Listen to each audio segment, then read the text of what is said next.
২০২৪ সালের আগস্ট মাসের সেই ভয়াবহ বন্যার ক্ষত এখনও শুকায়নি ফেনীবাসীর। এরই মধ্যে আবারও বন্যার পূর্বাভাসে আতঙ্ক তৈরি হয়েছে পুরো জেলা জুড়ে।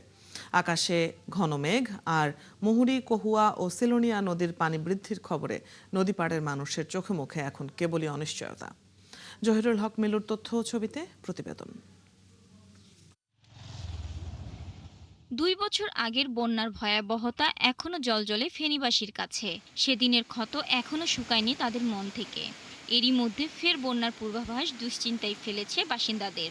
বিশেষ করে পরশুরাম, ফুলগাজী, ছাগলনাইয়া ও সোনাগাজীর বাসিন্দারা পড়েছেন চরম দুশ্চিন্তায়। আবহাওয়া অফিস ও পানি উন্নয়ন বোর্ড জানিয়েছে, আগামী ১২ জুলাই পর্যন্ত দক্ষিণ পূর্বাঞ্চল ও ভারতের ত্রিপুরায় অতি ভারী বৃষ্টির সম্ভাবনা রয়েছে। এতে ফেনী জেলার নদীগুলোর পানি বিপদসীমা অতিক্রম করে আকস্মিক বন্যার আশঙ্কা রয়েছে।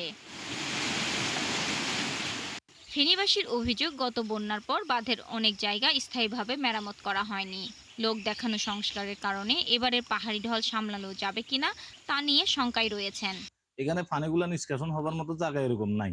মুহুরী নদীর আঁকা বাঁকা যে ট্যাগ গুলো আছে, এই ট্যাগ গুলো যদি স্ট্রেট কাট একদম সোজা করে যদি এটারে সংস্কার করে, তাহলে আপনার মনে হয় না বন্যায় আর এদিকে ক্ষতি করবে। সরকারের কাছে পানি উন্নয়ন বোর্ডের কাছে আমরা মানে এটা দাবি জানাই, যাতে এই মরি নদীর বাঁধগুলা টিকসইভাবে আঁকা বাঁকা সোজা করে দিই, যাতে পানিগুলা দ্রুত নিষ্কাশন হয়। পানি উন্নয়ন বোর্ড জানিয়েছে, নদীর পানি ও আবহাওয়ার পরিস্থিতির উপর সার্বক্ষণিক নজরদারি রাখা হচ্ছে।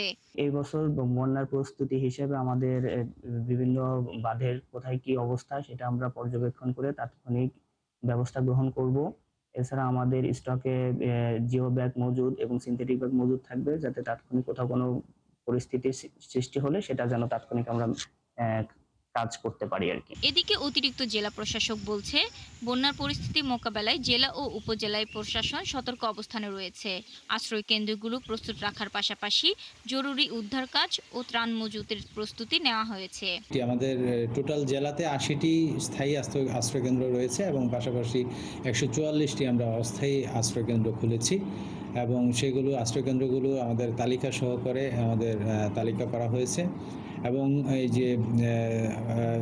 যে বন্যা আক্রান্ত যে জনপদগুলো আছে সেই জনপদগুলো থেকে মানুষকে উদ্ধার করার জন্য আমাদের স্বেচ্ছাসেবক টিম ইতিমধ্যে আমাদের উপজেলা পর্যায়ে স্বেচ্ছাসেবক টিম তৈরি হচ্ছে। গেলবারের বন্যায় ক্ষতিগ্রস্ত হন জেলার কমপক্ষে লাখো মানুষ।